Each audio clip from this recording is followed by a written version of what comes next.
Salut, c'est Dark Vador et le Père Noël. Hello, C'est Jean-Mi et Jean-Mi.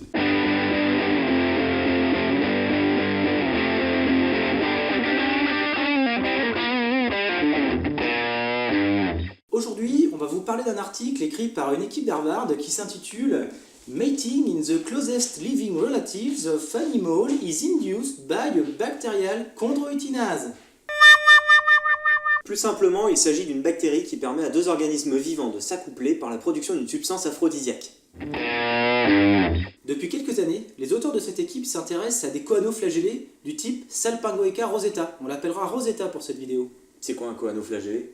Bah écoute Jean-Mi, un choanoflagellé, c'est un organisme unicellulaire qui est proche des animaux. Si vous voulez, dans l'ordre phylogénétique des choses, il y a les hommes, puis les oiseaux, puis les crustacés, puis les insectes, et puis un petit peu loin, il y a les choanoflagellés. Rosetta est un être caryote, comme les animaux.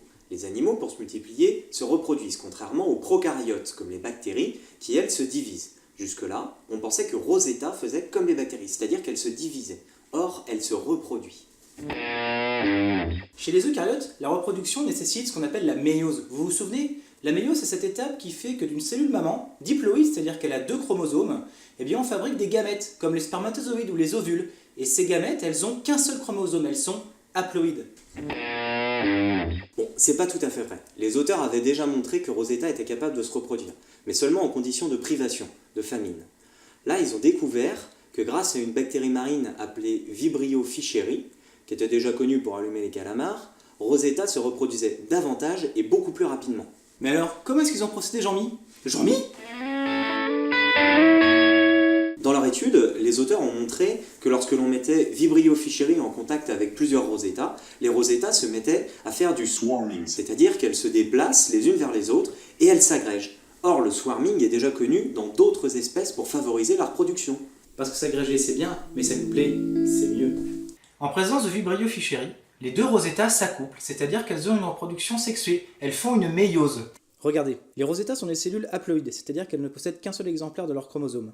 En présence de Vibrio fischeri, ces cellules vont venir se mettre en contact et elles vont fusionner. Elles deviennent diploïdes, elles ont 2 exemplaires de chaque chromosome. Ces cellules diploïdes suivent ensuite les étapes classiques de la méiose et deviennent de nouvelles cellules filles haploïdes. Mais c'est pas suffisant. Pour prouver qu'il y a eu reproduction sexuée et donc méiose, il faut prouver qu'il y a eu recombinaison, c'est-à-dire que les chromosomes ont échangé du matériel génétique entre eux. Et c'est ce qu'ont fait les scientifiques. Et ils ont pris 2 souches différentes de Rosetta qui possèdent 2 versions différentes d'un même gène. Les cellules ont fusionné, elles ont donné des cellules haploïdes, et en regardant le gène dans ces cellules haploïdes, on s'est aperçu qu'il y avait eu recombinaison.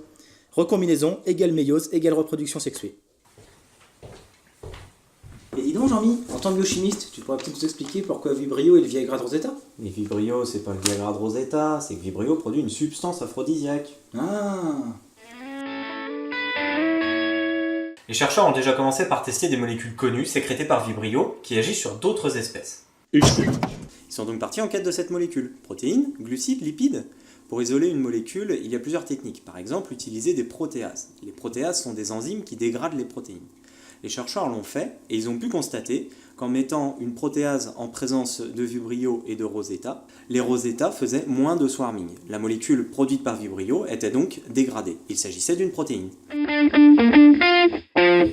Ok mon Jean-Mi, c'est une protéine, mais des protéines il en existe des centaines de milliers. C'est vrai, c'est pour ça que les chercheurs ont fait appel à une technique très précise pour les différencier, la spectrométrie de masse.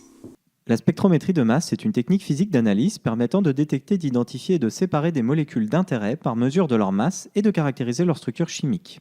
Maintenant qu'on a caractérisé la protéine, il faut lui donner son petit nom. Alors bon, au début ils ont proposé VFA0994, c'était moyen sexy. Du coup là, éclair de génie, bim, ils proposent Eros, Extra Regulator of Sex, du nom du dieu grec de l'amour et de la puissance. Eros peut se lier à des composants de la matrice extracellulaire, qui est une sorte de gel qui entoure les cellules. Ce gel contient des sucres qui sont nécessaires à la vie de la cellule, comme par exemple les glycosaminoglycanes, qu'on appelle aussi GAG. Eros est une enzyme qui dégrade un certain type de GAG, la chondroïtine.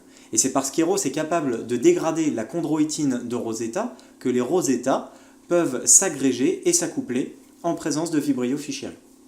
D'autres expériences ont été réalisées afin de confirmer ces résultats. Les chercheurs ont notamment exprimé Eros dans une autre espèce de bactérie, Escherichia coli, Et ils ont utilisé d'autres chondroïtinases provenant d'une espèce bactérienne appelée Proteus et ont pu montrer que cela permettait d'induire l'accouplement chez les Rosetta. Au total, c'est bien l'activité enzymatique de la protéine Eros qui permet aux Rosetta de s'agréger et d'entamer une reproduction sexuée. Le fait qu'on ait découvert cette protéine dans un vibrio, c'est du hasard. Les perspectives pour cette étude sont fascinantes, car c'est la première fois qu'on met en évidence un lien entre la production d'une protéine bactérienne et la reproduction sexuée chez un proche parent des animaux. Imaginez aussi qu'on découvre un jour que certaines bactéries puissent induire l'accouplement sur d'autres organismes subaquatiques, voire des mammifères, et pourquoi pas un jour l'être humain. Voilà, merci beaucoup d'avoir regardé cette vidéo. N'oubliez pas de vous abonner à notre chaîne. Je suis Jean-Mi. Et Jean-Mi. À bientôt.